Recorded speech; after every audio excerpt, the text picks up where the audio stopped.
Hi friends, ನಿಮ್ಮೆಲ್ಲರಿಗೂ ಕೂಡ ನಿಮ್ಮದೇ ಆಗಿರ್ತಕ್ಕಂಥ ಯೂಟ್ಯೂಬ್ ಚಾನಲ್ ಸ್ಟಡಿ ವಿತ್ ಪರಶುರಾಮ್ಗೆ ಸ್ವಾಗತ ಅಂತ ಹೇಳ್ತಾ, ನಾಳೆ 24 ಫೆಬ್ರವರಿ 2026ಕ್ಕೆ SSLC ರಾಜ್ಯ ಮಟ್ಟದ ಪೂರ್ವ ಸಿದ್ಧತಾ ಪರೀಕ್ಷೆ 3 ಗಣಿತ ವಿಷಯದ ಪರೀಕ್ಷೆ ನಡೀತಾ ಇದೆ. ಇದೊಂದು ಮಾಡೆಲ್ ಕ್ವಶನ್ ಪೇಪರ್ ಭಾಳ ಇಂಪಾರ್ಟೆಂಟ್ ಅಂತ ನನಗನ್ಸಿತ್ತು. ಯಾಕಂದರೆ ಇಲ್ಲಿಂದ ಕ್ವಶನ್ಸ್ಗಳು ಕೂಡ ನಿಮಗೆ ರಿಪೀಟ್ ಆಗೇ ಆಗ್ತವೆ. ಸೊ ಇದೇ ತನ್ನಾಗಿರ್ತಕ್ಕಂಥ 50 ಅಂಕಗಳ ಪಾಸಿಂಗ್ ಪ್ಯಾಕೇಜ್ ಆಗಿರ್ಬೋದು ಮತ್ತು ಫಿಕ್ಸ್ಡ್ ಕ್ವಶನ್ ಅಂತಕ್ಕಂಥ ವಿಡಿಯೋಗಳು ಬರ್ತಾ ಇದ್ದಾವೆ. ಅವುಗಳನ್ನು ಕೂಡ ನೋಡಿ. ಪ್ರತಿದಿನ ಸಂಜೆ 6 ಗಂಟೆಗೆ ಮತ್ತು ರಾತ್ರಿ 9 ಗಂಟೆಗೆ ನಾವು ಲೈವ್ ಕ್ಲಾಸನ್ನು ಮಾಡ್ತೀವಿ. ಅದಕ್ಕೂ ಕೂಡ ಜಾಯ್ನ್ ಆಗಿ. ಸೊ ಖಂಡಿತವಾಗಿ ನಿಮಗೆ ಡೌಟ್ಸ್ ಸಾಲ್ವ್ ಆಗ್ತವೆ ಮತ್ತು ಹೆಚ್ಚು ಅಂಕಗಳು ನಿಮಗೆ ಬಂದೇ ಬರ್ತವೆ. ಇದಲ್ಲದೆ ಇನ್ನೂ ಒಂದು ಮಾಡೆಲ್ ಕ್ವಶನ್ ಪೇಪರ್ನ ಕೊಡ್ತೀನಿ. 2 model question paper, passing package, fixed question ನೋಡಿದರೆ ಸಾಕು 60 ಅಬೋದಲ್ಲಿ ನೀವು ಅಂಕನ ಗಳಿಸ್ತೀರಿ. ಬಟ್ ಫ್ರೆಂಡ್ಸ್, ನೀವು ನೋಡಬೇಕು, ಈ ಪ್ರಶ್ನೆಗಳನ್ನು ನೀವು ಚೆನ್ನಾಗಿ ಪ್ರಾಕ್ಟೀಸ್ ಮಾಡಬೇಕು. ನೀವು ಪ್ರಾಕ್ಟೀಸ್ ಮಾಡಿದ್ರೇ ನಿಮಗೆ ಅಂಕಗಳು ಬರೋದು ಅಂತ ಹೇಳ್ತಾ, ವಿಡಿಯೋವನ್ನು ಕಮೆಂಟ್ ಪಕ್ಕ ಹೈಪ್ ಇದೆ, ಹೈಪನ್ನು ಮಾಡಿ ಈ ವಿಡಿಯೋವನ್ನು ನೋಡುವ. 3 ಮತ್ತು 5ರ ಮ ಸ ಅ ಅಂತ ಕೇಳಿದ್ದಾರೆ. ಸೊ ಮ ಸ ಅಂತಂದರೆ 1 ಬರ್ತದೆ, ಲ ಸ ಅಂತಂದರೆ ಎಷ್ಟು ಬರ್ತದೆ 15 ಗೊತ್ತಿರಲಿ. ಓಕೆನಾ? ಎರಡನೇ ಪ್ರಶ್ನೆ, ಚಿತ್ರದಲ್ಲಿ y = p ಆಫ್ ಎಕ್ಸ್ನ ಬಹುಪದೋಕ್ತಿಯ ಶೂನ್ಯತೆಗಳ ಸಂಖ್ಯೆ ಎಷ್ಟು ಅಂತ ಕೇಳಿದರು. ಏನಿಲ್ಲ, ಈ ಜಡ್ಡದ ಮೇಲೆ ಏನು ಮಾಡಿದೆ, ಎಷ್ಟು ಸರಿ ಈ ಒಂದು ರೇಖೆಯನ್ನು ಹಾದು ಹೋಗಿದೆ ಅಂತ ಕಂಡುಹಿಡಬೇಕು. 1 ಇದೆ, 2 ಇದೆ, 3 ಇದೆ, 4 ಇದೆ. ಸೊ ಶೂನ್ಯತೆ ಎಷ್ಟಾಯಿತು? 4 ಅನ್ನೋದನ್ನು ಈಸಿಯಾಗಿ ನೀವು ಬರಿತೀರಿ. ಪ್ರಶ್ನೆ 3, a1x + b1y + c1 = 0, a2x + b2y + c2 = 0 ಈ ರೇಖಾತ್ಮಕ ಸಮೀಕರಣಗಳ ಜೋಡಿ ಅನನ್ಯ ಪರಿಹಾರವಾಗಿದ್ದರೆ ಸರಿಯಾದ ಸಂಬಂಧ ಅಂತ ಕೇಳಿದ್ದಾರೆ. ಸೊ ಅನನ್ಯ ಅಂದರೆ ನೀವು ಏನು ಬರಿಬೇಕಾಗಿತ್ತಪ್ಪ ಅಂತಂದರೆ, it's a1 / a2 is not equal to b1 / b2 ಅನ್ನೋದು ಸರಿಯಾದ ಉತ್ತರವನ್ನು ಕೊಡಬೇಕು. ಆಮೇಲೆ ಕೊಟ್ಟವುಗಳಲ್ಲಿ ಯಾವುದು ಸಮಾಂತರ ಶ್ರೇಣಿ ಅಂತ ಕೊಟ್ಟಿದ್ದರು. ಇಲ್ಲಿ ಆಪ್ಷನ್ ಡಿ ಬರ್ತದೆ. 5, 9, 13 ಮತ್ತು 17 ಅಂತಕ್ಕಂಥದ್ದಿದೆ ನೋಡಿ. ಇದು ಏನಪ್ಪ ಅಂತಂದರೆ ಒಂದು ಸಮಾಂತರ ಶ್ರೇಣಿಯ ಜೋಡಿ ಅಂತ ಬರಿಬೇಕಿತ್ತು. ಇನ್ನು 5ನೇ ಪ್ರಶ್ನೆ, ಕೊಟ್ಟಿರೋ ಆವೃತ್ತಿ ವಿತರಣಾ ಕೋಷ್ಟಕದಲ್ಲಿ ಮಧ್ಯಾಂಕದ ವರ್ಗಾಂತರ ಅಂತ ಕೇಳಿದರು. ಇಲ್ಲಿ ಮಧ್ಯಾಂಕದ ವರ್ಗಾಂತರ ಯಾವುದಪ್ಪ ಅಂತಂದರೆ ಆಪ್ಷನ್ ಸಿ 20ರಿಂದ 30 ಅನ್ನೋದು ಸರಿಯಾದ ಉತ್ತರವನ್ನು ಕೊಡಬೇಕಿತ್ತು.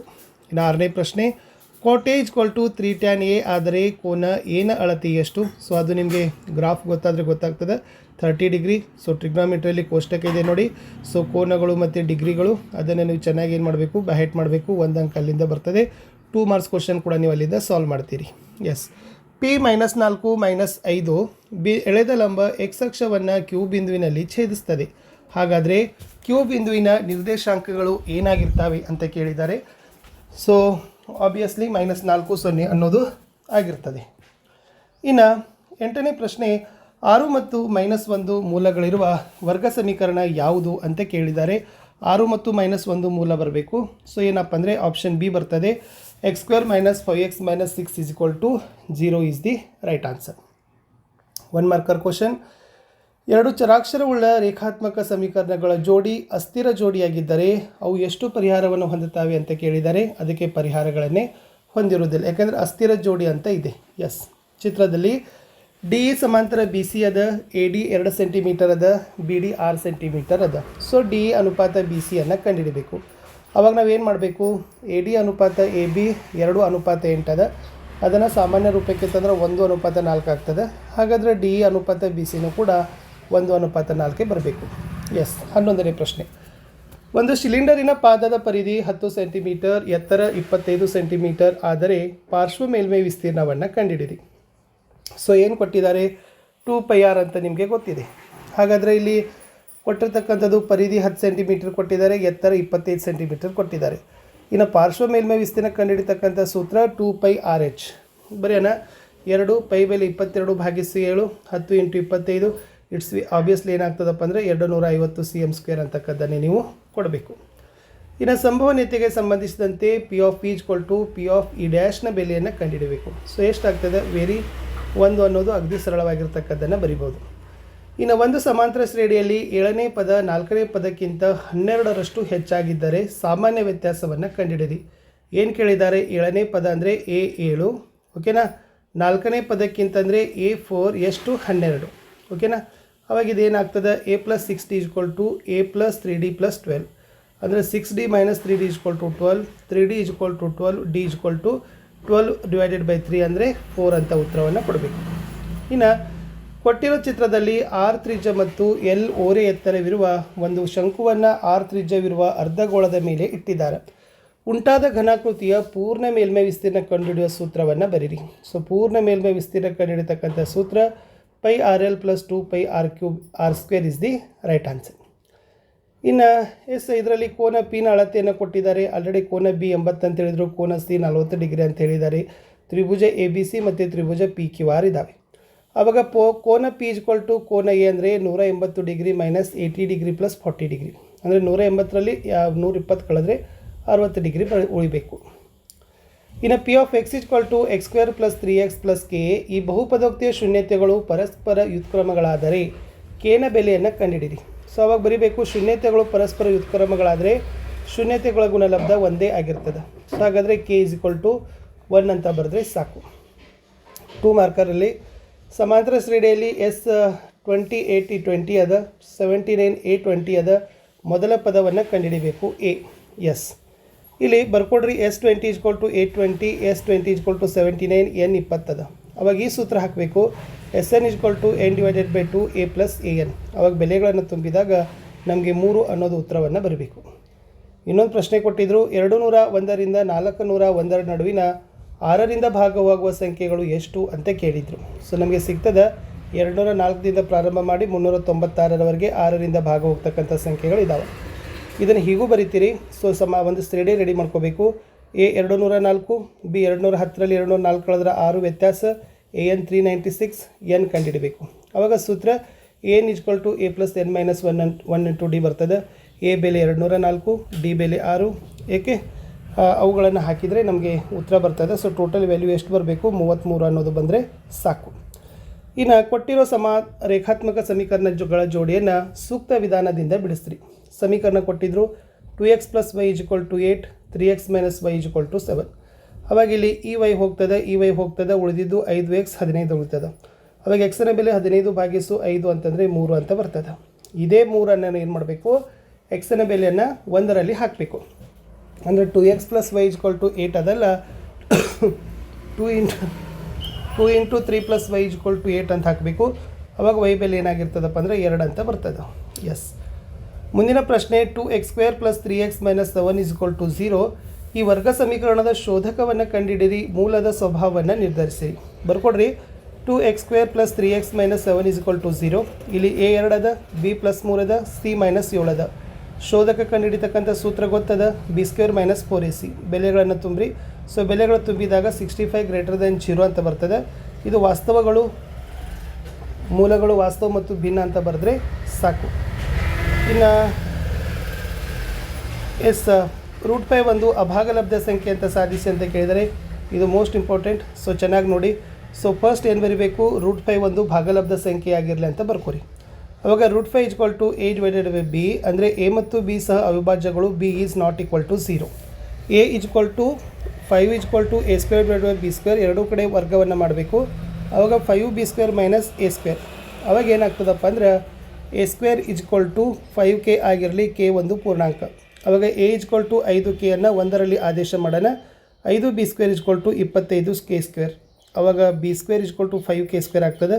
ಈ b² ಮತ್ತು b 5ರಿಂದ ಭಾಗವಾಗ್ತದೆ. ಆದ್ದರಿಂದ a ಮತ್ತು bಗಳು ಒಂದು ಸಾಮಾನ್ಯ ಅಪವರ್ತನ 5 ಆಗ್ತದೆ. ಇಲ್ಲಿ a ಮತ್ತು bಗಳು ಅವಿಭಾಜ್ಯಗಳು ಎಂಬುದಕ್ಕೆ ವೈರುಧ್ಯವನ್ನು ಉಂಟು ಮಾಡ್ತದೆ. ಹಾಗಾದರೆ ನಮ್ಮ ಊಹೆ ತಪ್ಪದ. ಸೊ √π ಒಂದು ಅಭಾಗಲಬ್ಧ ಸಂಖ್ಯೆನೇ ಆಗಿದೆ ಅನ್ನೋದನ್ನು ಪ್ರೂವ್ ಮಾಡಬೇಕು. ಇನ್ನು 1, 6, 4, 3 ಬಿಂದುಗಳ ಸೇರಿಸುವ ರೇಖಾಖಂಡವನ್ನು 1:2ರಲ್ಲಿ ಆಂತರಿಕವಾಗಿ ವಿಭಾಗಿಸುವ ಬಿಂದುವಿನ ನಿರ್ದೇಶಾಂಕಗಳನ್ನು ಕಂಡುಹಿಡಿಯಿರಿ ಅಂತ ಕೇಳಿದ್ದಾರೆ. 1, 6, 4, 3 ಕೊಟ್ಟಿದ್ದಾರೆ. ಸೊ ಏನು ಗುರುತಿಸಬೇಕು? 1, 6 ಅಂದರೆ x1 y1, 4, 3 ಅಂದರೆ x2 y2, m1 m2 ಅಂದರೆ 1:2. ಏನು ಕಂಡುಹಿಡಬೇಕು? xy ಕಂಡುಹಿಡಬೇಕು. ಸೂತ್ರ ನಿಮಗೆ ಗೊತ್ತಿದೆ. p of xy = m1x2 + m2x1 / m1 + m2, m1y2 + m2y1 / m1 + m2. ಬೆಲೆಗಳನ್ನು ತುಂಬಿದಾಗ ನಮಗೆ 2, 5 ಬರ್ತದೆ. ಇದು ಮೋಸ್ಟ್ ಇಂಪಾರ್ಟೆಂಟ್ ಇತ್ತು. ಇನ್ನು ಟ್ರಿಗ್ನೋಮೆಟ್ರಿಯಲ್ಲಿ ಕೇಳಿದರೆ ಚಿತ್ರದಲ್ಲಿ tan p = cos r ನ ಬೆಲೆಯನ್ನು ಕಂಡುಹಿಡಿಯಿರಿ ಅಂತ ಕೇಳಿದ್ದು. ಇಲ್ಲಿ 12 ಅದ, 13 ಅದ, 5 ಅದ. ಸೊ tan p ಅಂದರೆ ಅಭಿಮುಖ ಭಾಗಿಸು ಪಾರ್ಶ್ವ, 5/12. cos r ಅಂದರೆ ಪಾರ್ಶ್ವ ಭಾಗಿಸು ವಿಕರ್ಣ. ಅಂದರೆ ಪಾರ್ಶ್ವ ಏನಿದೆ 5/s ವಿಕರ್ಣ ಅನ್ನೋದನ್ನು ನೀವೇನು ಮಾಡಬೇಕು? ಬರಿಬೇಕು. ಇನ್ನು 23ರಲ್ಲಿ ಚಿತ್ರದಲ್ಲಿ ಸಿ ಪಿ ಮತ್ತು ಸಿ ಕ್ಯೂಗಳು ಓ ಕೇಂದ್ರವುಳ್ಳ ವೃತ್ತಕ್ಕೆ ಸ್ಪರ್ಶಕಗಳು. ಎ ಆರ್ ಬಿ ಆರ್ ಬಿಂದುವಿನಲ್ಲಿ ಮತ್ತೊಂದು ಸ್ಪರ್ಶಕ. ಆದರೆ ಸಿ ಎ ಬಿ ತ್ರಿಭುಜದ ಸುತ್ತಳತೆ ಸಿ ಪಿ ಸ್ಪರ್ಶಕದ ಉದ್ದದ 2ರಷ್ಟಿದೆ ಎಂದು ತೋರಿಸಿ ಅಂತ ಕೇಳಿದ್ದಾರೆ. ಸೊ ಮೊದಲಿಗೆ ಒಂದು ಚಿತ್ರ ತಕ್ಕೊಡ್ರಿ. ಇವಾಗ ಬರ್ಕೊಡ್ರಿ. ಸಿ ಎ ಬಿ ತ್ರಿಭುಜದ ಸುತ್ತಳತೆ ಏನಾಗಿರಬೇಕು? C A plus A B plus B C. ಅಂದರೆ C P minus A P plus A R plus B R plus C Q minus B Q. ಅವಾಗ ಪ್ರಮೇಯ 10.2 ನಮಗೆ ಹೇಳ್ತದೆ. ಅವಾಗ C P equal to C Q, A R equal to A P ಮತ್ತು B Q equal to B R. ಅವಾಗ ಬರೀರಿ C P minus A P plus B Q plus C P minus B Q equal to 2CP is the right answer. ಉಳಿದಿದ್ದೇನೆ 2CP ಉಳಿತು. S, ಇಷ್ಟೇ ಇತ್ತದು. ಇನ್ನು ಎರಡು ಸಂಖ್ಯೆಗಳ ಮೊಸ ಮತ್ತು ಲಸಗಳ ಗುಣಲಬ್ಧ 2016. ಅವುಗಳಲ್ಲಿ ಒಂದು ಸಂಖ್ಯೆಯು 42 ಆದರೆ ಇನ್ನೊಂದು ಸಂಖ್ಯೆಯನ್ನು ಕಂಡುಹಿಡಿಯಿರಿ. ಆ ಎರಡೂ ಸಂಖ್ಯೆಗಳ ಮೊಸವನ್ನು ಅವಿಭಾಜ್ಯ ಅಪವರ್ತನ ವಿಧಾನದಿಂದ ಕಂಡುಹಿಡಿಯಿರಿ. ಸೊ ನಮಗೆ ಗೊತ್ತಿದೆ ಎರಡು ಸಂಖ್ಯೆಗಳ ಗುಣಲಬ್ಧ ಈಜ್ಕೊಲ್ ಟು ಆ ಎರಡು ಸಂಖ್ಯೆಗಳ ಮೊಸ ಮತ್ತು ಲಸಗಳ ಗುಣಲಬ್ಧ. 42 into B equal to 2016. B equal to 2016 ಭಾಗಿಸು 42 ಅಂದರೆ 48. ಅವಾಗ 42 ಈಜ್ಕೊಲ್ ಟು 2 ಗುಣಿಸು 3 ಗುಣಿಸು 7. ಸೊ 48 ಈಜ್ಕೊಲ್ ಟು 2⁴ ಗುಣಿಸು 3. ಸೊ ಮೊಸ ಎಷ್ಟು ಬರ್ತದಪ್ಪ ಅಂದರೆ 6 ಅಂತ ಬರ್ತದೆ. ಇನ್ನು 3 ಮಾರ್ಕರಲ್ಲಿ ಎಸ್ ಎ -3 0, ಬಿ 0 2, ಸಿ 0 -3 ಬಿಂದುಗಳ ಮೂಲಕ ಹಾದು ಹೋಗುವ ವೃತ್ತದ ಕೇಂದ್ರದ ನಿರ್ದೇಶಾಂಕಗಳನ್ನು ಕಂಡುಹಿಡಿಯಿರಿ. ಸೊ ನಮಗೆ ಮೊದಲು ಬರ್ಕೊಡ್ರಿ. O A equal to O B equal to O C. ಇವೆಲ್ಲ ವೃತ್ತದ ತ್ರಿಜ್ಯಗಳೇ. O A equal to O B ಅಂತ ನಾವೀಗ ಪರಿಗಣಿಸೋಣ. ಆವಾಗ X plus 3 whole square plus Y square equal to X square plus X minus 2 whole square ದೂರ ಸೂತ್ರವನ್ನು ಉಪಯೋಗಿಸೋಣ. ಆವಾಗ ಈ ಲೆಕ್ಕವನ್ನು ನಾವೇನು ಮಾಡಬೇಕಾಗ್ತದೆ? ಕಂಡುಹಿಡಬೇಕು. ಆವಾಗ ಉತ್ತರ -5 ಬರ್ತದೆ. ಆಮೇಲೆ ಮತ್ತೆ ಇದನ್ನು ಅಗದಿ ಸರಳೀಕರಣ ರೂಪಕ್ಕೆ ತಂದಾಗ ಎಸ್ -1 ಭಾಗಿಸು 2 -1 ಭಾಗಿಸು 2 ಅನ್ನೋದು ವೃತ್ತ ಕೇಂದ್ರದ ನಿರ್ದೇಶಾಂಕಗಳು ಬರ್ತವೆ. ವೆರಿ ಮೋಸ್ಟ್ ಇಂಪಾರ್ಟೆಂಟ್ ಪ್ರಮೇಯ ಇದೇ ಬರ್ಬೋದು. ಬಾಹ್ಯ ಬಿಂದುವಿನಿಂದ ವೃತ್ತಕ್ಕಾದ ಸ್ಪರ್ಶಕಗಳ ಉದ್ದ ಸಮಾನ ಅಂತ ಸಾಧಿಸಿ. ಸೊ ದತ್ತ P Q equal to P ಆರ್ಗಳು ಬಾಹ್ಯ ಬಿಂದು. ಪಿ ನಿಂದ ಓ ವೃತ್ತ ಕೇಂದ್ರವಾಗಿರೋ ವೃತ್ತಕ್ಕಾದ ಸ್ಪರ್ಶಕ. ಸಾಧನೆಯ P Q equal to P R. ರಚನೆ ಒ ಪಿ ಒ ಕ್ಯೂ ಮತ್ತು ಒ ಆರ್ಗಳನ್ನು ಸೇರಿಸಬೇಕು. ಸಾಧನೆ ತ್ರಿಭುಜ ಒ ಕ್ಯೂ ಪಿ ಮತ್ತು ತ್ರಿಭುಜ ಒ ಆರ್ ಪಿಗಳಲ್ಲಿ ನಾವೇನು ಮಾಡಬೇಕಂದ್ರೆ P Q equal to P R ಅಂತ ಪ್ರೂವನ್ನು ಮಾಡಬೇಕಿತ್ತು. ಇನ್ನು ಒಂದು ಎಕ್ಸ್ಪ್ರೆಸ್ ರೈಲು 132 ಕಿಲೋಮೀಟರ್ ದೂರವನ್ನು ಕ್ರಮಿಸಲು ಪ್ಯಾಸೆಂಜರ್ ರೈಲಿಗಿಂತ 1 ಗಂಟೆ ಕಡಿಮೆ ಸಮಯವನ್ನು ತೆಗೆದುಕೊಳ್ಳುತ್ತದೆ. ಎಕ್ಸ್ಪ್ರೆಸ್ ರೈಲಿನ ಸರಾಸರಿ ಜವ ಪ್ಯಾಸೆಂಜರ್ ರೈಲಿನ ಸರಾಸರಿ ಜವಕ್ಕಿಂತ 11 ಕಿಲೋಮೀಟರ್ ಪರ್ ಹವರ್ ಹೆಚ್ಚಾಗಿದ್ದರೆ ರೈಲುಗಳ ಸರಾಸರಿ ಜವವನ್ನು ಕಂಡುಹಿಡಿಯಿರಿ ಅಂತ ಕೊಟ್ಟಿದ್ದರು. ಬರ್ಕೊಡ್ರಿ. ಪ್ಯಾಸೆಂಜರ್ ರೈಲಿನ ಜವ ಎಕ್ಸ್ ಕಿಲೋಮೀಟರ್ ಪರ್ ಹವರ್ ಆಗಿರಲಿ. ಎಕ್ಸ್ಪ್ರೆಸ್ ರೈಲಿನ ಜವ x+11 ಕಿಲೋಮೀಟರ್ ಪರ್ ಹವರ್ ಆಗಿರಲಿ. ಕಾಲ ಚಲಿಸಿದ ದೂರ ಭಾಗಿಸು ಕಾಲ ಇದೆ. ಆವಾಗ ಗಂಟೆಗಳನ್ನು ತೊಗೊಳ್ರಿ. ಆವಾಗ ಸೂತ್ರ ಆಗ್ತದೆ. ಇಲ್ಲಿ -44 ಅಂತ ಬರ್ತದೆ. ಸ್ವಲ್ಪ ಪಾಸ್ ಮಾಡಿ ನೋಡ್ಕೊಡ್ರಿ. ಆವಾಗ ನಮಗೆ ಏನಾಗ್ತದಪ್ಪ ಅಂದ್ರೆ ಈ ಪ್ಯಾಸೆಂಜರ್ ರೈಲಿನ ಜವ 33 ಕಿಲೋಮೀಟರ್ ಪರ್ ಹವರ್, ಎಕ್ಸ್ಪ್ರೆಸ್ ರೈಲಿನ ಜವ 44 ಕಿಲೋಮೀಟರ್ ಪರ್ ಹವರ್ ಅಂತ ಬರಬೇಕು. ಇನ್ನೊಂದು ಲೆಕ್ಕ ಇದೆ ಇದೇ ಪ್ರಶ್ನೆ ಕೆಳಗಡೆ. ಎಸ್, ಎ ಮತ್ತು ಬಿ ಇಬ್ಬರು ವಿದ್ಯಾರ್ಥಿಗಳ ವಯಸ್ಸು ಕ್ರಮವಾಗಿ 19 ವರ್ಷ ಮತ್ತು 15 ವರ್ಷ. ಅವುಗಳ ವಯಸ್ಸುಗಳ ಗುಣಲಬ್ಧ 480ಕ್ಕೆ ಸಮವಾಗಲು ಎಷ್ಟು ವರ್ಷಗಳು ಬೇಕಾಗ್ತವೆ ಅನ್ನೋದನ್ನು ಕೇಳಿದ್ದಾರೆ. ಸೊ ಅವಾಗ ಬರ್ಕೊಡ್ರಿ. ಬೇಕಾಗುವ ವರ್ಷಗಳು ಎಕ್ಸ್ ಆಗಿರಲಿ. 19 + x 15 + x = 480. x² + 34x - 195 = 0. x² + 39x - 5x - 195 = 0. ಆವಾಗ ನಮಗೆ ಏನಾಗಬೇಕಪ್ಪ ಅಂದ್ರೆ ಎಕ್ಸ್ನ ಬೆಲೆ -39 ಮತ್ತು 5 ಅನ್ನೋದನ್ನು ಬರಬೇಕು. ಒಟ್ಟಾರೆ 5 ವರ್ಷಗಳ ನಂತರ ಅವರಿಬ್ಬರ ವಯಸ್ಸುಗಳ ಗುಣಲಬ್ಧ 480 ಅಂತ ತೋರಿಸ್ಬೇಕು. ಎಸ್, ಟ್ರಿಗ್ನೋಮೆಟ್ರಿಗೆ ಸಂಬಂಧ ಇತ್ತು ಸೂತ್ರ. ಸೊ 2 ಲೆಕ್ಕಗಳನ್ನು ಕೊಟ್ಟಿದ್ದೀನಿ. ಸೊ 2 ಲೆಕ್ಕಗಳನ್ನು ಸ್ವಲ್ಪ ಪಾಸ್ ಮಾಡಿ ನೀವು ನೋಡಿಕೊಂಡು ಕಲ್ಕೊಡ್ರಿ ಚೆನ್ನಾಗಿ. ಓಕೆನಾ? ಎಸ್. ಇನ್ನು ಶೂನ್ಯತೆಗಳ ಮೇಲೆ ಲೆಕ್ಕ ಇದೆ ನೋಡಿ. ಶೂನ್ಯತೆಗಳ ಮೊತ್ತ ಮತ್ತು ಗುಣಲಬ್ಧಗಳು ಕ್ರಮವಾಗಿ 2 ಮತ್ತು -8. ಈ ವರ್ಗ ಬಹುಪದೋಕ್ತಿಯನ್ನು ಬರಿಬೇಕು. ಶೂನ್ಯತೆಗಳನ್ನು ಕಂಡುಹಿಡಬೇಕು. ಓಕೆನಾ? ಸೊ ಮೊದಲು ಶೂನ್ಯತೆಗಳ ಮೊತ್ತ ಅಲ್ಫಾ ಪ್ಲಸ್ ಬೀಟಾ = 2. ಶೂನ್ಯತೆಗಳ ಗುಣಲಬ್ಧ ಅಲ್ಫಾ ಇಂಟು ಬೀಟಾ = -8. ಅವಾಗ ನಾವು ಇದನ್ನು ಸೂತ್ರ ಹಾಕಿದಾಗ ನಮಗೆ ಏನಾಗ್ತದಪ್ಪ ಅಂತಂದರೆ ಬರ್ತಾವ. ಒಟ್ಟಾರೆ ಶೂನ್ಯತೆಗಳು ಎಷ್ಟು ಕಂಡು ಬರಬೇಕು? 4 ಮತ್ತು -2 ಅಂತ ಬರೆದ್ರೆ ಸಾಕು. ಇನ್ನೊಂದು ಇದೆ P of X = x² + 3x + 1. ಈ ವರ್ಗ ಬಹುಪದೋಕ್ತಿಯ ಶೂನ್ಯತೆಗಳು ಆಲ್ಫಾ ಮತ್ತು ಬೀಟಾ ಆದರೆ 1/α + 1/β. Second one a² α² + beta + alpha beta square ಅಂತ ಬೆಲೆಗಳನ್ನು ಕಂಡುಹಿಡಲಿಕ್ಕೆ ಕೇಳಿದರು. ಸೊ ಬದಲು ಬರ್ಕೊಡ್ರಿ. P of X = x² + 3x + 1. ಆಮೇಲೆ ಶೂನ್ಯತೆಗಳ ಮೊತ್ತ -3 ಬರಬೇಕು. ಗುಣಲಬ್ಧ 1 ಅಂತ ಬರಬೇಕು. ಇನ್ನು next very important, A B C ಒಂದು ಲಂಬಕೋನ ತ್ರಿಭುಜ. ಕೋನ B A C 90 degree, A D ಲಂಬ B C, A B square equal to B C into B D ಅಂತ ತೋರಿಸಿ ಅಂತ ಕೇಳಿದ್ದಾರೆ. ಸೊ ಇದರಲ್ಲಿ ಆಲ್ರೆಡಿ ನಾವು ಏನು ಸಾಧನೆ ಮಾಡಬೇಕು, A B square equal to B C into B D.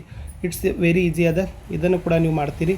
ಇನ್ನು ಗೋಡೆ ಗಡಿಯಾರದ ನಿಮಿಷದ ಮುಳ್ಳಿನ ಉದ್ದ 18 ಸೆಂಟಿಮೀಟರ್, 35 ನಿಮಿಷದಲ್ಲಿ ನಿಮಿಷದ ಮುಳ್ಳು ಕ್ರಮಿಸುವ ವಿಸ್ತೀರ್ಣವನ್ನು ಕಂಡುಹಿಡಬೇಕು. ನಿಮಿಷದ ಮುಳ್ಳಿನ ಚಲನೆಯಿಂದ ಉಂಟಾಗುವ ಕಂಸದ ಉದ್ದವನ್ನು ಕಂಡುಹಿಡಬೇಕು. ಇಲ್ಲೇನು ಬರೀರಿ ಅಂದರೆ ಉಂಟಾದ ತ್ರಿಜ್ಯಾಂತರ ಖಂಡದ ಕೋನ ಇದೆ 35 ನಿಮಿಷ ಇಂಟು 360 ಡಿಗ್ರಿ ಡಿವೈಡೆಡ್ ಬೈ 60 ನಿಮಿಷಗಳು 210 ಡಿಗ್ರಿ. ಕ್ರಮಿಸಿದ ವಿಸ್ತೀರ್ಣ ಕಂಸದ ಉದ್ದ, ಕ್ರಮಿಸಿದ ವಿಸ್ತೀರ್ಣ 594 cm ಸ್ಕ್ವೇರ್, ಕಂಸದ ಉದ್ದ 66 cm ಅಂತ ಬರೆದ್ರೆ ಆನ್ಸರ್ ಕಂಪ್ಲೀಟ್ ಆಗ್ತದೆ. ಇನ್ನು ಬತ್ ನೋಡ್ರಿ ಟ್ರಿಗ್ನೋಮೆಟ್ರಿ. ಎಸ್, ಒಂದು ಪೆಟ್ಟಿಗೆಯಲ್ಲಿ 6ರಿಂದ 70ರವರೆಗೆ ನಮೂದಾಗಿರುವ ಕಾರ್ಡುಗಳು ಇವೆ. ಈ ಪೆಟ್ಟಿಗೆಯಿಂದ ಒಂದು ಕಾರ್ಡನ್ನು ಯಾದೃಚ್ಛಿಕವಾಗಿ ಹೊರತೆಗೆದಾಗ ಕಾರ್ಡಿನ ಮೇಲೆ ಈ ಸಂಖ್ಯೆಯನ್ನು ಪಡಿತಕ್ಕಂಥ ಒಂದು ಪೂರ್ಣವರ್ಗ ಸಂಖ್ಯೆ, 5ರಿಂದ ಭಾಗವಾಗುವ ಸಂಖ್ಯೆ, 30ಕ್ಕಿಂತ ಕಡಿಮೆ ಇರುವ ಬೆಸ ಸಂಖ್ಯೆಯನ್ನು ಕಂಡುಹಿಡಿರಿ. ಸೊ ಫಸ್ಟ್ ಬರ್ಕೊಡ್ರಿ. ಎಸ್ ಈಕ್ವಲ್ ಟು 6, 7, 8, 9, 10, 70ರವರೆಗೆ ಅಂದರೆ ಎನ್ ಆಫ್ ಎಸ್ ಎಷ್ಟು ಬತ್ತು, 65 ಬತ್ತು. ಅವಾಗ ಎ ಕಂಡುಹಿಡಿರಿ. N of A equal to 6 ಅಂದರೆ P of A equal to N of A divided by N of S, 6/65. ಇನ್ನು ಬಿ ಕಂಡುಹಿಡಿರಿ. ಪಿ ಆಫ್ ಬಿ ಎಷ್ಟಾಗಬೇಕು, 1/5. ಸಿ, ಪಿ ಆಫ್ ಸಿ ಕಂಡುಹಿಡಿರಿ, 12/65 ಅಂತ ಬರಬೇಕು. ಇದನ್ನು ಸ್ವಲ್ಪ ನೋಡ್ಕೊಂಡು ಪ್ರಾಕ್ಟೀಸ್ ಮಾಡಿಕೊಡ್ರಿ. ಇನ್ನು ಸರಾಸರಿ ಕಂಡುಹಿಡಿಬೇಕು. ವರ್ಗಾಂತರ ಮತ್ತು ಆವೃತ್ತಿ ನೋಡ್ಕೊಡ್ರಿ. 0ದಿಂದ 10 4 ಅದ, 10ರಿಂದ 29, 20ರಿಂದ 30 15, 30ರಿಂದ 40 14, 40ರಿಂದ 50 8. ಸೊ ಆವಾಗ ನಾವು ಸಿ ಮತ್ತು ಎಫ್ ನೋಡೀವಿ. ಇವಾಗ x1 ಮತ್ತು F1 ಅನ್ನು ಕಂಡುಹಿಡಿಯೋಣ. ಇದು ಮಧ್ಯಬಿಂದು, ಇವೆರಡು ಏನು ಮಾಡಬೇಕು, ಗುಣಿಸಿದಾಗ ಬರ್ತಕ್ಕಂಥದ್ದು. ಓಕೆನಾ. ಆವಾಗ ಎಫ್ ಅನ್ನು ಕಂಡುಹಿಡಿರಿ. ಸಮೇಷನ್ ಆಫ್ ಎಫ್ ಐ 50 ಆಗ್ತದೆ, ಎಫ್ ಐ ಎಕ್ಸ್ ಎಷ್ಟಾಗ್ತದೆ, 1380 ಆಗ್ತದೆ. ಸೊ ವೆರಿ ಈಸಿ ಆಗ್ತದೆ. ಆಮೇಲೆ X power summation of F I X I divided by summation of F I. So 1380/50 27.6 ಬಂದರೆ ನಿಮ್ಮದು ಉತ್ತರ ಕಂಪ್ಲೀಟ್ ಆಗ್ತದೆ. ಇನ್ನು ಬಹುಲಕಗಳನ್ನು ಕಂಡುಹಿಡಲಿಕ್ಕೆ ಕೇಳಿದರು. ಸೊ ಬಹುಲಕದ ಒಂದು ಕೋಷ್ಟಕ ನಿಮಗೆ ತೋರಿಸ್ತೀನಿ. ಎಸ್, ಇದು ವರ್ಗಾಂತರ ಮತ್ತು ಆವೃತ್ತಿ ಇತ್ತು. 20ರಿಂದ 36, 20ರಿಂದ 25 9, 25ರಿಂದ 30 15, 30ರಿಂದ 35 9, 35ರಿಂದ 40 1. ಸೊ ಇದಕ್ಕೆ ಬಹುಲಕಗಳನ್ನು ಕಂಡುಹಿಡಬೇಕು. So first ವರ್ಗಾಂತರ ಗುರುತಿಸ್ರಿ. 25/30, 25ರಿಂದ 30. ಆವಾಗ ಕಂಡುಹಿಡಬೇಕು L, F0, F1, F2, H. ಬಹುಲಕದ ಸೂತ್ರಗಳನ್ನು ಹಾಕಬೇಕು. ಆವಾಗ ನೀವು ಬಹುಲಕದ ಸೂತ್ರ ಹಾಕಿದಾಗ 27.5 ಅಂತ ಬರೆದ್ರೆ ಸಾಕು. ಗ್ರಾಫ್ ನೋಡಿ ಚೆನ್ನಾಗಿ ರಿಪೀಟ್ ಆಗ್ತದೆ. x + 2y = 6, x + y = 5. ಬಿಂದುಗಳು ಗುರುತಿಸ್ಕೊಡ್ರಿ. ಸೊ ಬಿಂದುಗಳು ಬರ್ತಾವೆ 0 3 6 0 0 5 5 0. ಇದಕ್ಕೆ ನೀವೇನು ಮಾಡಬೇಕು, ಗ್ರಾಫ್ಗಳನ್ನು ಹಾಕಬೇಕು. ಮಾನಗಳಿತ್ತು. ಸೊ ಮಾನಗಳ ಆಧಾರದ ಮೇಲೆ ಈ ಥರದ ಗ್ರಾಫ್ ನಿಮ್ಗೆ ಏನಾಗ್ತದೆ, ಬರ್ತದೆ. ಸೊ ನೀಟಾಗಿ ಗ್ರಾಫನ್ನು ಹಾಕೋದನ್ನು ಕಲಿತ್ರೆ 4 ಮಾರ್ಕ್ಸ್ ಕೊಡ್ತಾರೆ. ಎರಡೂ ಪ್ರಮೇಯಗಳಿದ್ದಾವೆ, ಎರಡೂ ಬಹೆಟ್ ಮಾಡಿರಿ. ಯಾವುದು, ಎರಡು ತ್ರಿಭುಜಗಳಲ್ಲಿ ಒಂದು ತ್ರಿಭುಜದ 3 ಬಾಹುಗಳು ಮತ್ತೊಂದು ತ್ರಿಭುಜದ 3 ಬಾಹುಗಳನ್ನೇ ಸಮಾನುಪಾತ ಹೊಂದಿದ್ದರೆ ಅವುಗಳ ಅನುರೂಪ ಕೋನಗಳು ಸಮಾನ ಇರ್ತವೆ. ಆ ಎರಡೂ ತ್ರಿಭುಜಗಳು ಸಮರೂಪಿಣಿ ಆಗಿರ್ತವೆ. ಅಥವಾ ತ್ರಿಭುಜದ ಒಂದು ಕೋನ ಮತ್ತೊಂದು ತ್ರಿಭುಜದ ಒಂದು ಕೋನಕ್ಕೆ ಸಮವಾಗಿದ್ದು ಆ ಕೋನಗಳು ಉಂಟು ಮಾಡುವ ಬಾಹುಗಳ ಅನುಪಾತ ಸಮಾನುಪಾತ ಆ ಎರಡೂ ತ್ರಿಭುಜಗಳ ಸಮರೂಪಿಯಾಗಿರ್ತವೆ ಅಂತ ಸಾಧಿಸಿ ಅಂತ ಇದೆ. ಸೊ ಇಲ್ಲಿ ಆಲ್ರೆಡಿ ನಾನು ಅದನ್ನು ಪ್ರಮೇಯ ನಿಮಗೆ ಹೇಳಿದ್ದೆ. ಸೊ ನೀವುಗಳು ಕೂಡ ಈ ಪ್ರಮೇಯಗಳನ್ನು ಬಹೆಟ್ ಮಾಡಿರಬೇಕು. ಯಾಕಂದರೆ ಪ್ರಮೇಯಗಳು ಬೈಪಟ್ ಮಾಡಲೇಬೇಕು. ಬಹೆಟ್ ಮಾಡಿದ್ರೇ ಕೆಲಸ ಆಗೋದು, ಬೈಪಟ್ ಮಾಡದೇ ಇದ್ದರೆ ಏನೂ ಕೆಲಸ ಆಗೋದಿಲ್ಲ. ಇದು ಮಾತ್ರ ನಿಮಗೆ ಗೊತ್ತಿರಲಿ. ಓಕೆನಾ. ಎನಿವೇ ಈ ಬೈಪಟ್ ಮಾಡಿದ್ರೇ ನಿಮಗೆ ಕೆಲಸ ಆಗ್ತದೆ ಅಂತ ಹೇಳ್ತಾ ಇನ್ನೊಂದು ಪ್ರಶ್ನೆ ಪತ್ರಿಕೆಯೊಂದಿಗೆ ನಾನು ನಿಮಗೆ ಸಿಗ್ತೀನಿ. ಇದು ಸಮಾಂತರ ಶ್ರೇಣಿಯ ಲೆಕ್ಕ ಇದೆ ನೋಡಿ, ಅಪ್ಲೈಡ್ ಇದೆ. 10 ಪದಗಳ ಮೊತ್ತ ಅಂತ ಕೇಳಿದ್ದಾರೆ. ಸೊ ಈ ಥರನಾಗಿರ್ತಕ್ಕಂಥದ್ದು ಇತ್ತದು 10 ಪದಗಳ ಮೊತ್ತ. ಎಸ್, ಇದು ಟ್ರಿಗ್ನೋಮೆಟ್ರಿಗೆ ಸಂಬಂಧಪಟ್ಟಂತೆ ಸಮುದ್ರ ತೀರದ ನೇರವಾಗಿ ನಿಂತ ದೀಪಸ್ತಂಭ ಅಂತ ಇದೆ. ಈ ಥರ ಚಿತ್ರ ಬಂದಿತ್ತದು. ಇವೆರಡು ಟ್ರಿಗ್ನೋಮೆಟ್ರಿ ಮೇಲೆ ಬಂದಿರತಕ್ಕಂಥ ಲೆಕ್ಕನೇ ಇತ್ತು. ಸೊ ಚೆನ್ನಾಗಿ ಪ್ರಾಕ್ಟೀಸ್ ಮಾಡಿಕೊಡ್ರಿ. ಇಷ್ಟು ಈ ವಿಡಿಯೋದಲ್ಲಿ ಇತ್ತು ಅಂತ ಹೇಳ್ತಾ ಸೊ ನಾನು ಮತ್ತೆ ಸಿಗ್ತೀನಿ ಇನ್ನೊಂದು ಹೊಸ ವಿಡಿಯೋದಲ್ಲಿ. ಸೊ ಇನ್ನೊಂದು ಮಾಡೆಲ್ ಕ್ವಶನ್ ಪೇಪರು ಫಿಕ್ಸ್ ಕ್ವಶನಲ್ಲಿ ಸಿಗ್ತೀನಿ. ಅಂಟಿಲ್ ಟೇಕ್ ಕೇರ್, ಬಾಯ್ ಅಂತ ಹೇಳ್ತಾ ಸೊ ಚೆನ್ನಾಗಿ ಪ್ರಾಕ್ಟೀಸ್ ಮಾಡಿಕೊಡ್ರಿ.